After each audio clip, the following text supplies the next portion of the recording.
All right, let's dive in. We're tackling something today that feels kind of sci-fi, but it's actually already here. Those AI-generated digital replicas. You know, the things that can make anyone appear to say or do anything on video. Yeah, those. So we've got a ton of research and legal articles because you want to know, what if someone makes one of me? And it's not just a worry for celebrities anymore. This AI stuff is evolving so quickly that any of us could be digitally replicated. The law is, well, it's struggling to keep up. Okay, good point. Before we get into all the legal mumbo jumbo, how about we start with something everyone's heard of? Remember that fake Drake song, Heart on My Sleeve? Yeah, went totally viral on Spotify, even though neither Drake nor The Weeknd actually had anything to do with making it. Right. Blew my mind. It really shows how this tech is blurring the lines, but it's bigger than just music, right? Yeah. What's fascinating here is that, like, entire professions could be replaced. Oh, absolutely. Think about voice actors, Yeah. background actors in movies, even those amazing celebrity impersonators, their jobs could just disappear. So it's not just like my questionable dance moves on TikTok that could be replicated for everyone to see. We're talking my whole online identity. That's kind of creepy. Yeah. So what about the laws we have now? Can't we sue for copyright or something? It's trickier than you might think. Copyright law is about protecting that original work. Like a photo or a song recording, it doesn't actually protect your likeness that's in Right. the work. Wait. Yeah. There's actually this case, Downing v. Abercrombie and Fitch.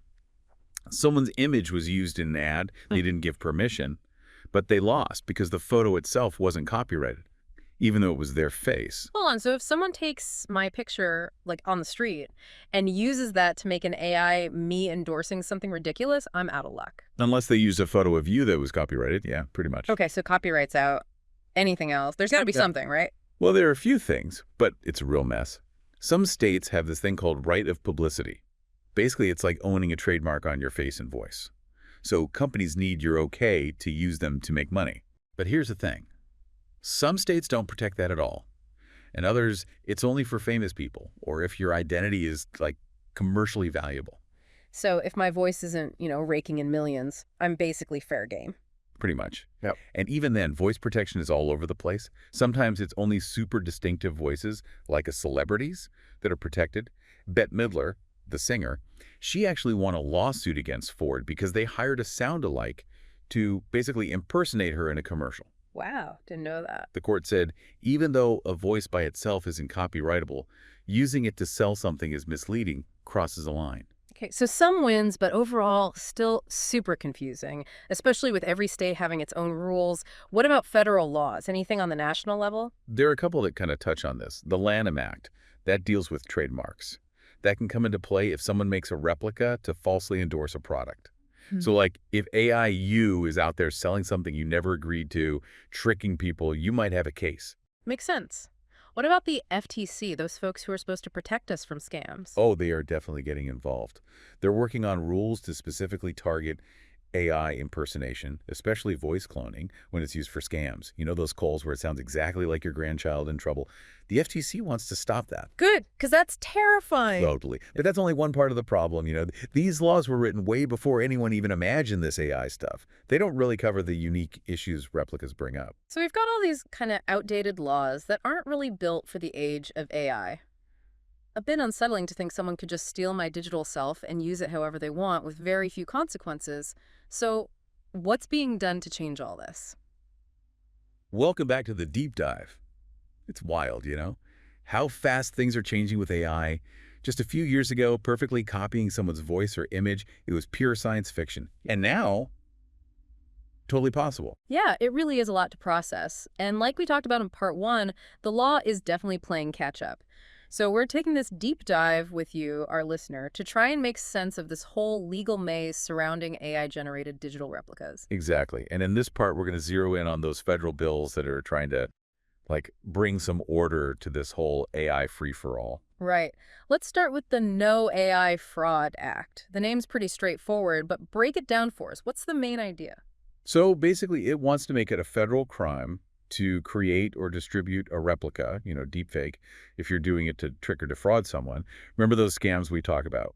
where they use AI to impersonate your family to steal money. This would make that stuff illegal nationwide. Okay, so it's like a shield against those grandma I'm in trouble scams, but for everyone, not just grandmas. Exactly. And it's not just about money either. It also goes after people using replicas to, like, ruin someone's reputation or cause them serious emotional distress. Imagine a deepfake video of you saying or doing something awful. It goes viral. That could really wreck your life, you know, personal and professional. Yeah, not just embarrassing, that's life-altering. So this law would actually let people fight back. Exactly. It would give victims a way to sue the people who create and spread these harmful deepfakes. Makes sense. What about those cases where the intention isn't really bad, though? What if someone makes a replica for, like, a comedy sketch or a piece of art? That's where things get a bit fuzzy. The No AI Fraud Act is really focused on the intent to deceive, right? Yeah. So if someone makes a parody deepfake and it's clear it's a joke, they probably wouldn't get in trouble under this law. And what if it's not so obvious? What if they use my likeness to make a deep fake of me doing something silly, but they don't actually say it's fake? Seems like there's a lot of gray area there. There is. And that's one of the criticisms of this bill, that it might not protect everyone who gets hurt by a replica if there's no clear intent to deceive. You got to prove that intention, and that can be tough. Good point. Makes me think about those deep fake revenge porn cases. I mean, the intention there is clearly harmful, even if they aren't trying to make money off of it. Yeah, you've hit on a key concern. The No AI Fraud Act might not cover all the ways someone could be harmed by an unauthorized replica. Gotcha. Okay, so how does the No Fakes Act approach this? We mentioned it's kind of broader, right?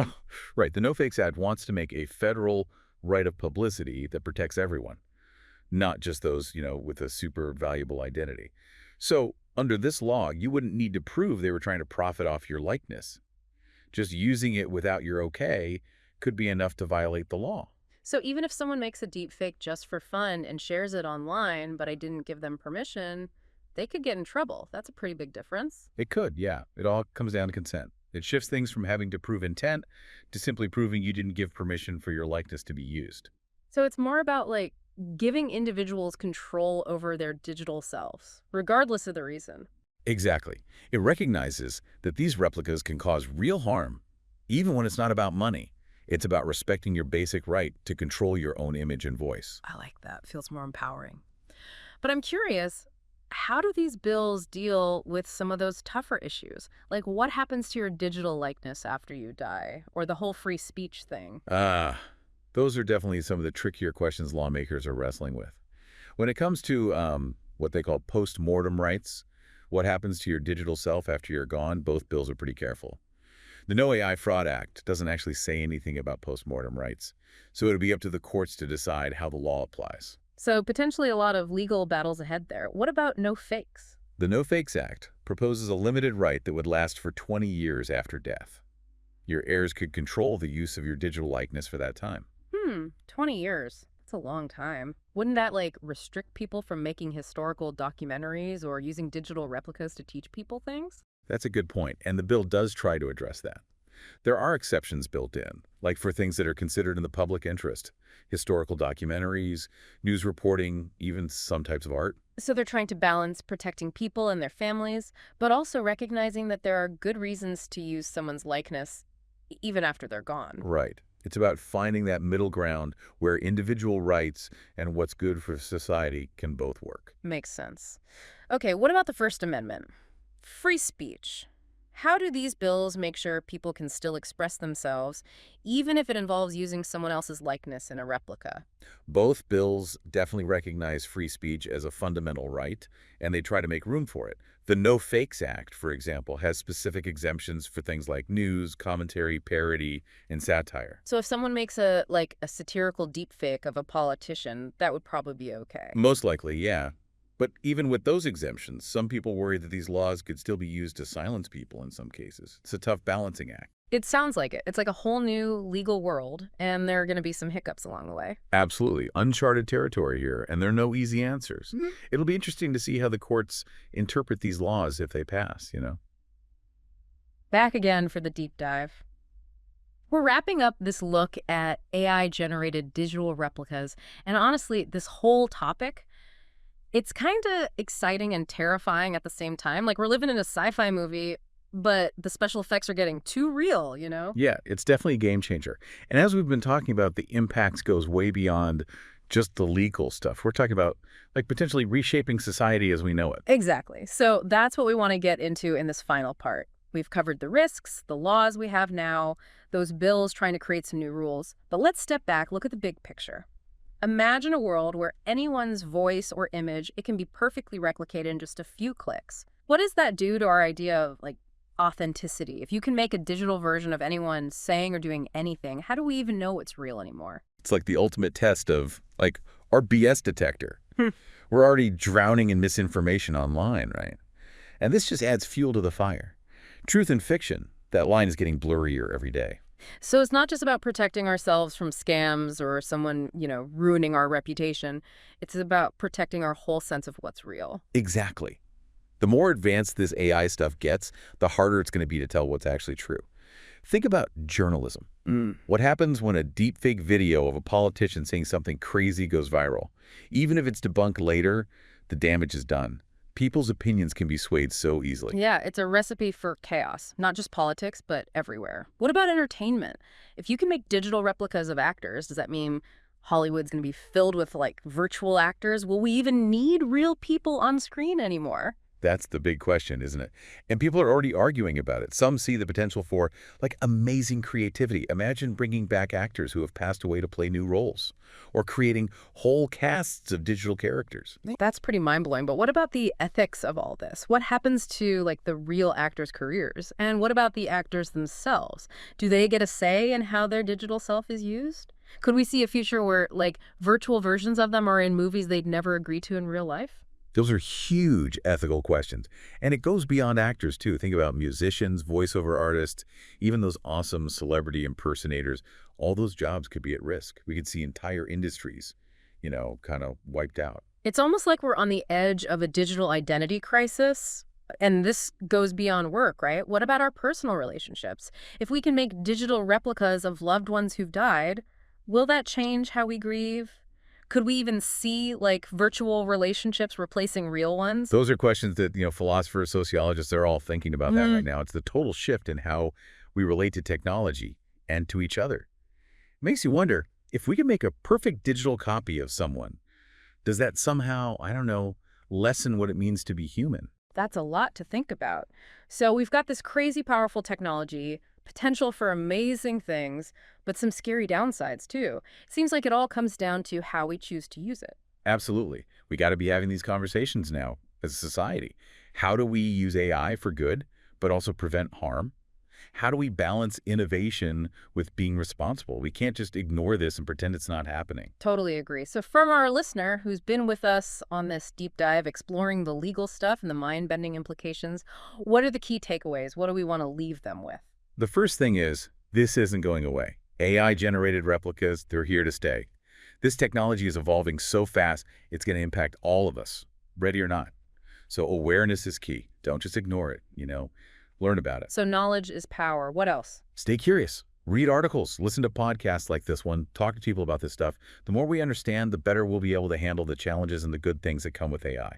And it's not just about the tech itself, it's about the choices we make as people, as a society. Stay informed, stay involved, choose wisely, love it. What about the legal stuff? Any final tips there? Keep up with those federal bills we talked about. Those are going to be really important. And in the meantime, be aware of your digital footprint.